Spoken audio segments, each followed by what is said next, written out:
যাক ভালো হয়েছে, অবশেষে ট্রেনের টিকিটটা পাইয়া গেলাম। আচ্ছা বন্ধু, তুই সাবধানে যাইস। আচ্ছা ঠিক আছে, তুই বাসায় চলে যা আর মার খেয়াল রাইস, ঠিক আছে? তুই এখন যাইগা।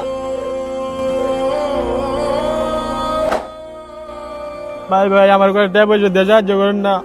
কে রে, কি হইছে? ওইখানে ঘুমাই গেছিলাম, চুরা আমার সব টাকা পয়সা সব নিয়ে গেছে গা। নতুন দান্দা শুরু করছো, জান।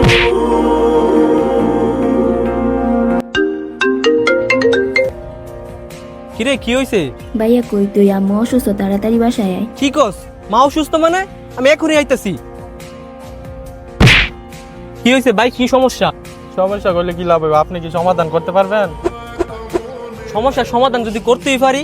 ভাই আমার সব কিছু তো চুরে নিছে গা, মানি ব্যাগ টিকিট সব কিছু চুরে নিছে গা। ভাই আপনারা চিন্তা করতে হইতো না, এই যে নেন টিকিট আর এই যে 100 টাকা। আপনি বাসার যান, আমি যাইগে ভাই। যা কাল্লাই বাইরে ভালো করুক।